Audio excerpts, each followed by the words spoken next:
가스펠 프로젝트 스케치, 이번 주 우리가 함께 읽고 묵상할 본문은 사도행전 27장과 28장 두 장이 되겠습니다. 이 부분은 사도행전의 끝부분이 되겠습니다. 27장과 28장에서 사도 바울은 그토록 원했던, 학수고대했던 복음을 전하는 사명의 최종 목적지인 로마에 도착해서 지내는 이야기로 끝이 납니다.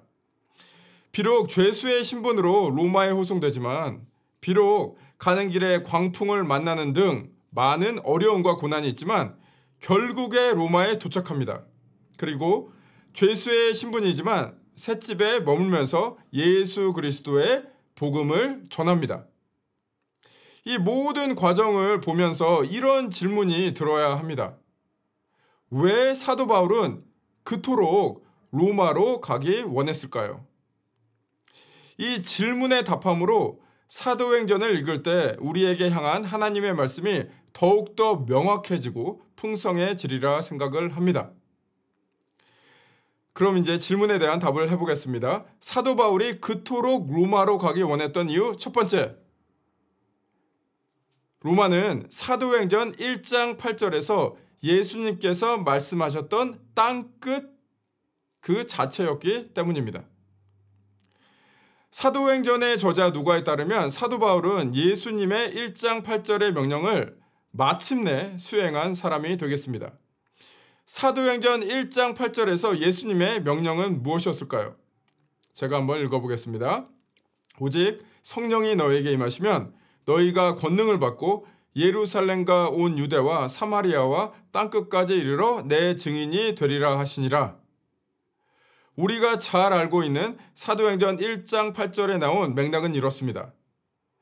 예수께서 부활 후 제자들에게 나타나시고 하나님의 일에 대해서 다시 한번 가르치십니다. 그리고 이제 승천하시려고 하는데 제자들이 이런 질문을 합니다. 1장 6절 읽어보겠습니다. 그들이 모였을 때 예수께 여쭈어 이르되 주께서 이스라엘 나라를 회복하심이 이때니까 하니, 제자들의 관심은 예수님께서 전해주시는 하나님 나라의 큰 그림이 아니라 여전히 이스라엘 나라, 거기에 머물러 있었습니다. 하나님 나라는 이스라엘에 리밋된 것이 아니라, 국한된 것이 아니라 온 세상 전부이죠. 그런데 제자들의 시선은 여전히 자신의 민족, 자신의 나라에 머물러 있었습니다. 그래서 예수님은 제자들에게 유대의 복음을 전하는 것, 거기서 끝나는 것이 아니라 그곳을 넘어서 유대인들에게 차별과 무시를 당하는 사마리아, 그리고 그곳을 넘어 땅끝까지 내 증인이 되라 라고 말씀을 하십니다. 예수님의 그 비전에 따라 사도행전도 그렇게 진행이 됩니다. 사도행전 1장에서 12장 전반부의 주된 인물, 메인 캐릭터는 누구입니까? 베드로입니다. 유대인들에게 복음을 전하는 대표적 인물이죠. 그러나 후반부 13장부터 28장까지 바울이 베드로를 대신해서 대표적 인물이 됩니다. 그는 이방인에게 복음을 전하는 인물, 그 대표가 되겠습니다. 사도 바울은 유대를 넘어서 사마리아와 땅끝까지 복음을 전하는 인물로, 사도행전의 저자인 누가는 그 당시 땅끝을 로마로 연결을 하고요. 그 당시 그 땅끝까지 전하는 사명을 감당하는 대표적 인물로 바울을 내세웁니다. 그럼 왜 땅끝이 로마인가요? 후대 사람들이 과거의 로마를 평가하는 말 중에 이런 유명한 말이 있죠. 모든 길은 로마로 통한다. 로마가 그 당시에 모든 것의 중심이었고, 로마를 통해서 세상 모든 곳에 닿을 수 있었죠. 누가에 따르면 이런 그 당시 세계 중심의 로마에 복음이 전해지면 그곳을 통해서 모든 세계에 복음이 전해질 수 있는 통로가 된다라는 것이죠. 그런 의미에서 로마가 땅끝입니다. 그러므로 로마의 복음을 전한 바울은 그야말로 예수님의 명령에 따라 땅끝에 복음을 전한 것입니다. 사도 바울이 그토록 로마에 가길 원했던 두 번째 이유, 예수님이 바울에게 준 사명이었기 때문입니다. 사도행전 19장 21절에서 이미 사도 바울은 예루살렘을 넘어 로마까지 복음을 전해야 된다라는 큰 그림이 있었습니다. 그 부분을 읽어보겠습니다. 이 일이 있은 후에 바울이 마게도니아와 아가야를 거쳐 예루살렘에 가기로 작정하여 이르되 내가 거기에 갔다가 후에 로마도 보아야 하리라 하고, 그 사도 바울의 비전을 예수님께서 컨펌을 하십니다. 사도행전 23장 11절이 되겠습니다. 그 밤에 주께서 바울 곁에 서서 이르시되 담대하라, 내가 예루살렘에서 나의 일을 증언한 것 같이 로마에서도 증언하여야 하리라 하시니라. 사도 바울은 본인이 예수님을 만나고 복음을 전하는 사명을 받은 다음에 예수님이 말씀하셨던 땅끝이 어디였을까라고 생각을 해봤을 것입니다. 그 당시 사람에게 지리적으로 땅끝은 아마 지중해 끝에 있는 스페인이었을 것입니다. 그 당시에는 세계 지도도 없고 지구가 둥글다라는 사실도 몰랐을 것입니다. 그래서 서쪽 가장 끝자리에 있는 그 스페인이 지리적으로 세상 끝이라고 생각을 했을 것입니다. 그래서 사도 바울은 로마 교인들에게 보내는 편지에서 이렇게 얘기를 하죠. 이제는 이 지방에 일할 곳이 없고 또 여러 해 전부터 언제든지 서바나로 갈 때에 너희에게 가려는 원이 있었으니, 서바나, 즉 지금의 스페인을 자신의 활동 장소의 종착점, 끝이라고 생각을 합니다. 그곳을 가는 도중에 로마에 들르길 원했다라고 얘기를 하죠. 그리고 구약 성경에서 하나님이 요나에게 느느웨로 가라고 하죠. 느느웨는 예루살렘 기준으로 동쪽입니다. 그런데 요나가 거부하고 느느웨와 완전히 반대되는 세상 끝으로 도망을 가죠. 그곳은 다시스입니다. 이 다시스가 지금의 스페인의 그 지역의 한 도시가 되겠습니다.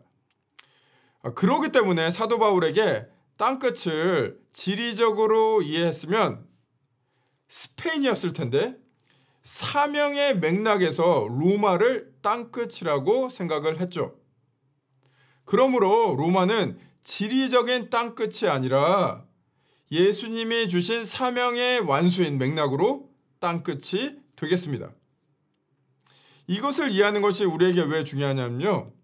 우리가 자꾸 어디를 가는 것 자체가 사명이라고 생각을 합니다. 우리가 어디를 가는 것 자체가 사명이 아니라 사명을 감당하기 위해서 어느 장소에 가는 것이죠. 그래서 우리는 자꾸 사명을 감당하기 위해서 어느 장소로 가야 되는지 거기에 무게를 두는 것이 아니라 우리에게 맡겨진 사명을 바로 알고 그 사명을 살아가는 것이 우선이 되겠습니다. 그러므로 장소는 그 다음의 문제이죠. 사도행전 저자 누가와 사도 바울은 예수 그리스도의 복음을 땅끝까지 전해야 된다라는 사명을 먼저 깨달았죠. 그리고 나서 그들은 그 당시의 역사의 흐름을 알았고요. 로마의 중요성을 알았습니다. 그래서 로마의 복음을 전해야 된다라고 생각을 했습니다. 그것이 그들이 사명을 감당한 흐름이 되겠습니다. 참고로 다른 복음서와 달리 누가복음에서만 예수 그리스도의 탄생을 로마 제국의 배경과 맞물려서 설명을 했죠. 이것이 로마의 복음을 전하는 그 사도행전의 스토리와도 일맥상통합니다. 누가와 사도 바울은 땅끝을 장소로 생각한 것이 아니라 예수님의 뜻과 자신의 처한 상황과 비전이 맞물려서 자신들만의 사명을 찾아낸 것이죠. 그것이 로마입니다. 오늘 가스펠 스케치를 마치면서 이런 생각을 해봅니다. 어디까지라는 것을 정하기 위해서는 어디서부터가 정해져야 된다라는 사실입니다. 말이 좀 어렵죠? 제가 설명을 해보겠습니다. 예수님이 사도 바울뿐만 아니라 우리 모두에게 예수님의 제자로 살 것을 명령하셨습니다. 그런 부르심을 우리에게 주셨습니다. 우리도 사도 바울과 같이 예수님의 증인이 되어서 유대와 사마리아 땅끝까지 복음을 전해야 될 사명이 있죠. 그런데 무게를 어디에 둘 것인가? 그 사명 가운데 보통 우리가 그럼 그 땅끝이 어디인가? 라는 생각을 하고 질문을 합니다. 우리는 어디로 가야 됩니까? 어디서 우리의 사명을 이루어야 됩니까? 그러나 어디까지인가를 정하려면은 어디서부터가 먼저 정해져야 되겠죠. 어디서부터인가요? 여러분이 살고 있는, 땅을 밟고 있는 그곳에서부터입니다. 여러분이 하루하루 살아가고 있는 그 생활 터전, 거기서부터입니다. 그곳에서 충실히 하나님의 사명을 감당할 때 하나님의 인도하심을 받아 땅끝까지 복음을 전해지는 곳으로 가게 되는 것이죠. 여러분이 있는 그 자리에서 예수님의 증인으로 살아갈 때 여러분의 처한 상황과 여러분의 비전과 성령의 인도하심이 조화롭게 연결되면서 여러분의 땅끝이 정해지게 됩니다. 이번 주 사도행전 27장과 28장을 묵상하시면서 또한 주일에 이 본문을 통해서 선포되는 말씀을 통해서 여러분과 제가 온 유대와 사마리아와 땅끝까지 예수 그리스도의 증인이 되는 그런 축복을 누리시길 기도합니다. 그럼 다음 주에 뵙겠습니다.